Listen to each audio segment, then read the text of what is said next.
Welcome to Epochs Across Eras, where history meets legend and truth confronts memory.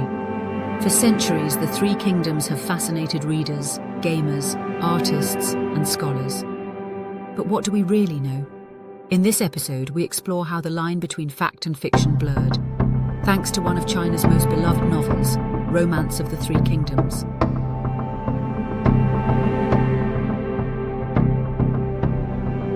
Written more than 1,000 years after the events it depicts, the novel turned real warlords into archetypes, altered motives, and added drama. But why? And what was lost or gained in the retelling? Let's pull back the curtain and uncover how the Three Kingdoms became not just history, but myth.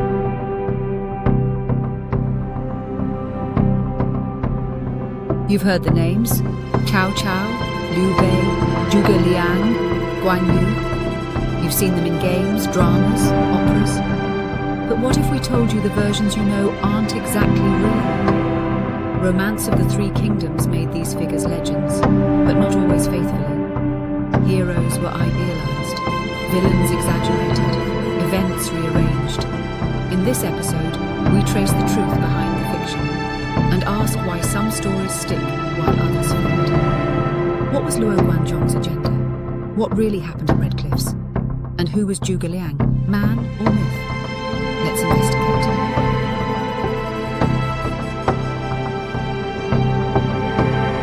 Romance of the Three Kingdoms, Sanguo Yanyi, written by Luo Guanzhong in the 14th century, is one of China's 4 great classical novels.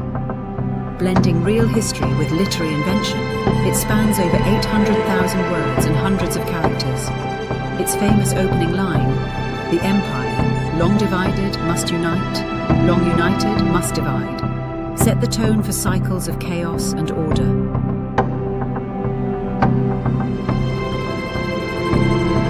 Luo based his narrative loosely on the records of the Three Kingdoms, Sanguo Ji, by Chen Shou, written in the 3rd century. But he added speeches, motivations, dramatic irony, and supernatural elements to transform raw history into a compelling story. The result? A work that shaped Chinese identity, moral education, and even military thinking for centuries.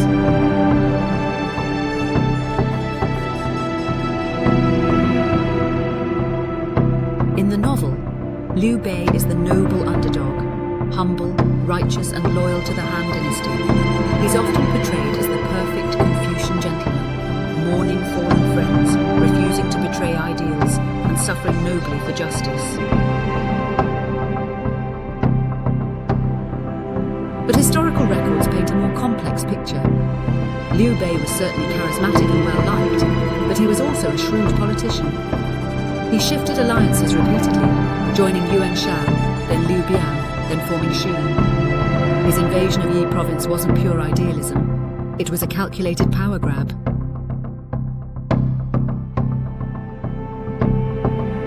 The fiction sanctified Liu Bei. The reality? He was both principled and pragmatic, like most successful rulers. Few characters suffer more from literary villainy than Cao Cao. In the novel, he's a ruthless schemer, known for the line, "I'd rather betray the world than let the world betray me."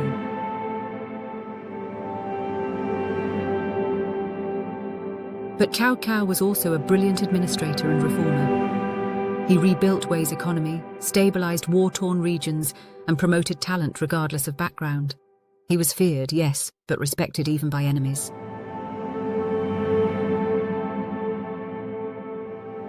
Why the bad press? Luo Guanzhong, a strong Han loyalist writing centuries later, cast Cao Cao as the usurper. His intelligence was recast as cunning. His pragmatism became cruelty.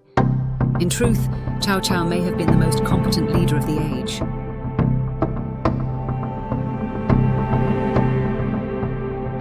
Zhuge Liang is the beating heart of the novel, half sage, half sorcerer. He's credited with controlling weather, summoning winds at Red Cliffs, and deploying the mystical 8 trigrams formation.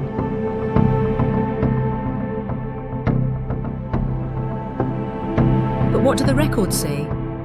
Historically, Zhuge Liang was an excellent administrator and competent general, but not flawless. His northern expeditions ultimately failed. He died young from exhaustion. He wasn't a magician, but a tireless civil servant.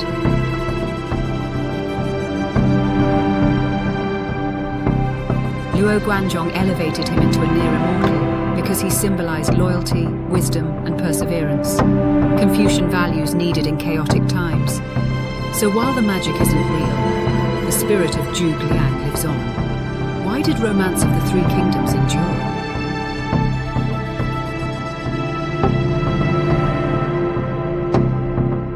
Because it didn't just entertain, it taught. It offered moral lessons. Loyalty is noble, betrayal is punished, wisdom wins over brute force.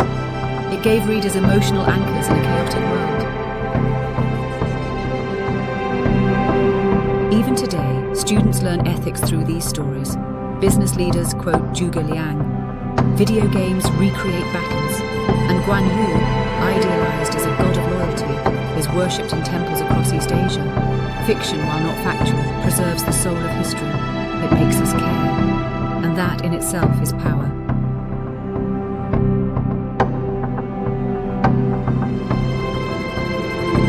The Three Kingdoms are long gone, but their memory lives on. Not just in history books, but in stories, symbols and values. Romance of the Three Kingdoms gave us heroes to admire, villains to debate, and wisdom to ponder.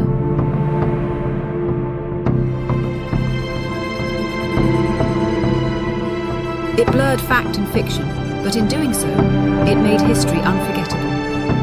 As we end this series, remember, the past is never just what happened, it's how we remember, retell, and reimagine it. Thank you for joining us on this incredible journey through one of China's most legendary epochs.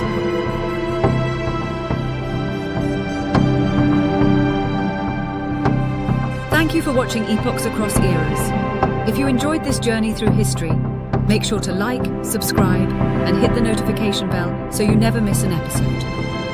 Let's keep exploring the past to uncover the stories that shaped our world. Until next time, keep questioning, keep learning, and keep exploring the epochs that define us all.